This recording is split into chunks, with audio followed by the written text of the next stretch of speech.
আচ্ছা বলেন তো কোরআনের শ্রেষ্ঠ সূরা কোনটি? জোরে বলেন। কোন সূরা দিয়ে হুজুররা ফু দেয়? দেখবেন ফু দেওয়ার সময় আস্তে আস্তে পড়ে, যাতে মানুষের টের না পায়। আমি তখন 7 বছরের শিশু। নুরুল আমিন আতিকি গাফারাহুল্লাহ অত্যন্ত বড় মাপের একজন আল্লাহর ওলি ছিলেন। তিনাকে জেলখানায় ঢুকিয়েছে। তিনি জেলখানায় ফজরের নামাজ পড়ে হাত তুললেন, জেলখানার কোনা দিয়ে আগুন ধরলো। আগুন নেবানো যাচ্ছে না। নুরুল আমিন আতিকি, তার ছেলে আছে সাজ্জাদুর রহমান আতিকি, ভণ্ড পিন্না, এরাই আল্লাহর আসল ওলি। অন্যায় ভাবে তাকে ঢুকানো হয়েছে। সে নুরুল আমিন আতিকি চলে গেছেন, ওনার ছেলে আছে এখন সাজ্জাদুর রহমান আতিকি, হাম্মাদুর রহমান আতিকি চলে গেছেন।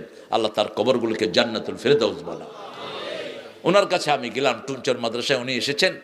আমি গিয়ে বললাম যে হুজুর, আম্মা আপনার কাছে পাঠিয়েছে, আমাকে একটু দোয়া করে দেন, একটু পানি পড়া দেন। উনি কথা বলছেন, তো যখনই পানি পড়তে গেছেন, আরে জোরে কর, কয়সব, আরে আন্নে সুপ, জোরে কর, আন্নে কি হলে নাই জানবো কেমনে।